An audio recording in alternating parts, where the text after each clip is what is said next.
સમાચાર મળી રહ્યા છે કે જ્યાં આણંદ પોલીસની કામગીરી સામે સવાલ ઊભા થયા છે।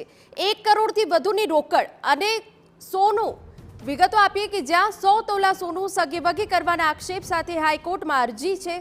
પોલીસે જપ્ત કરેલ સોનું અને રોકડ ન દર્શાવતા પોલીસ સામે કાર્યવાહીની માંગ થઈ રહી છે। कोर्टे गैरमार्गे दौरवा उपरांत मुद्दाबाद सगेवगे करवा बदल हाईकोर्ट नाराज। हाईकोर्टे राज्य पोलीस वड़ा सहित पीआई केजी चौधरी, पीआई जेवी राठौड़, पीआई एमआई प्रजापति ने नोटिस आपी होवानी विगत छे अने ए साथे कोन्स्टेबल एसवी राठौड़ने पण नोटिस पाठवी छे। घरगथ्थु महिलाओं साथे छेतरपिंडी केसमां साक्षीओनी हाजरीमां पोलीसे मुद्दामाल जप्त कर्यो हतो। जप्त करेल मुद्दामाल चार्जशीटमां न बतावता अनेको सवाल हवे उठ्या छे। संवाददाता रोनक वर्मा વધુ વિગત આપી રહ્યા છે। રોનક, પોલીસની કામગીરી સામે સવાલ અને હાઈકોર્ટમાં અરજી, શું વિગત?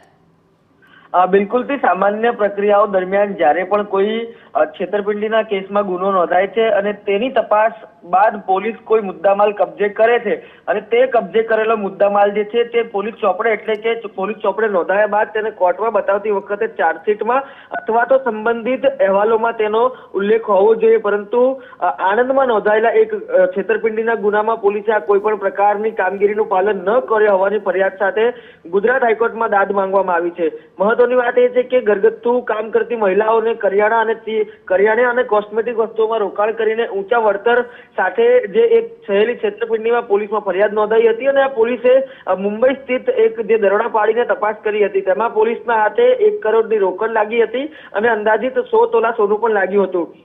આ તોલું આ જે સોનું છે તે પોલીસે કબજે તો કર્યું, પરંતુ મહત્વની વાત એ કહી શકાય કે કબજે કર્યા બાદ સાક્ષીઓની હાજરીમાં તે પંચ પણ બનાવ્યું, પરંતુ હાઈકોર્ટમાં જ્યારે સોગંદનામું રજૂ કરવામાં આવ્યું ત્યારે તેમાં કોઈ પણ પ્રકારનો ઉલ્લેખ ન કરવામાં આવ્યો, ત્યારે જે મુખ્ય અરજદાર મહિલા છે તેમના તરફથી પોલીસ સામે કાર્યવાહી કરવા માટે દાદ માંગવામાં આવી। આ સમગ્ર મામલો જ્યારે હાઈકોર્ટમાં ચાલવા માટે આવ્યો ત્યારે હાઈકોર્ટ પણ આ સમગ્ર મામલે ચોંકી ઉઠી હતી અને હાઈકોર્ટે આ તમામ બાબતોનો ખુલાસો કરવા માટે ડીજીપી સહિતના જે અધિકારીઓ છે તેમને શોકોઝ નોટિસ પાઠવી છે।